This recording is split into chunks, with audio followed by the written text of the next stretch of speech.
Qui était Louis Rwagasore? Voix off disclaimer. Cette vidéo est réalisée dans un but éducatif, historique et culturel. Elle a pour objectif de présenter des faits marquants de la vie de Louis Rwagasore, sans promouvoir ni condamner une idéologie politique. Les informations et images utilisées servent uniquement à informer et à préserver la mémoire historique. Son enfance et sa jeunesse, Louis Rwagasore, naît le 10 janvier 1932, au cœur du royaume du Burundi. Il est le fils du Mwami Mwambutsa IV Bangiricenge, roi du Burundi, ce qui lui donne une position privilégiée dans la société. Dès son jeune âge, il est reconnu pour son intelligence, sa discipline et sa sensibilité aux injustices de son époque. Mais Louis ne se contente pas d'un destin princier, il est animé d'un rêve plus grand, celui de libérer son peuple du joug colonial belge. Ses études et sa formation. Il effectue ses études primaires et secondaires au Burundi et en Ouganda, avant de poursuivre une partie de sa formation en Europe, notamment en Belgique. À travers ses lectures, ses rencontres et ses voyages, il découvre les grands idéaux d'indépendance et de liberté qui soufflent alors sur tout le continent africain. Ces années d'études forgent en lui une conviction profonde. Le Burundi doit retrouver sa souveraineté et son unité nationale. La naissance de son combat politique. De retour au pays, Rwagasore se lance pleinement dans la lutte politique. En 1958, il fonde l'UPRONA, Union pour le progrès national, un parti nationaliste dont la mission est claire: unir les Burundais au-delà des clivages ethniques entre Hutu, Tutsi et Twa. Résister à la domination coloniale belge. Préparer le pays à l'indépendance. Son charisme attire les foules, les jeunes, les travailleurs, les paysans. Tous voient en lui l'incarnation d'une nouvelle espérance. Les moments forts de sa lutte.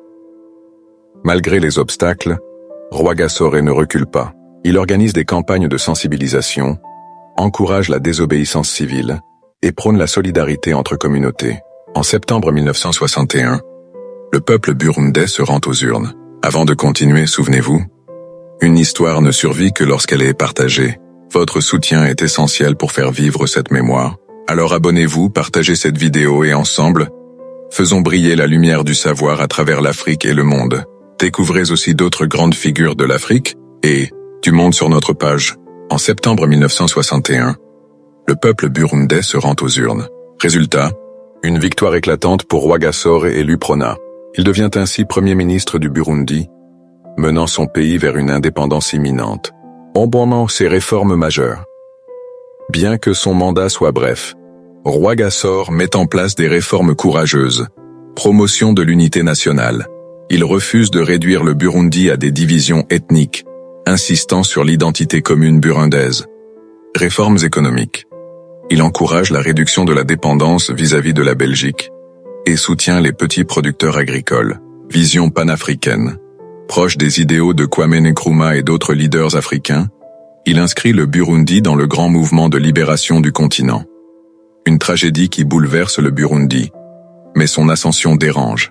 Le 13 octobre 1961, à seulement 29 ans, Louis Rwagasore est assassiné par un tueur à gages, dans un complot où l'implication de certaines autorités coloniales belges reste fortement suspectée. Sa mort plonge le Burundi dans le deuil et prive le pays d'un leader exceptionnel au moment crucial de son histoire.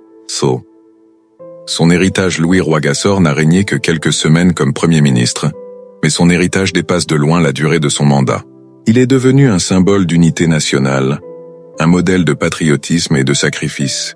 Son idéal panafricain et sa lutte pour la dignité humaine inspirent encore aujourd'hui les Burundais et l'ensemble du continent.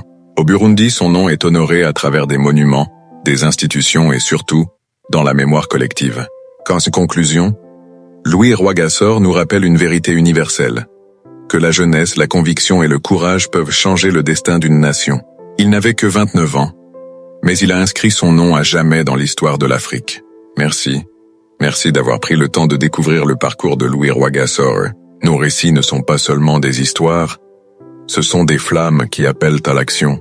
Alors abonnez-vous, laissez un commentaire, partagez vos idées de figures inspirantes.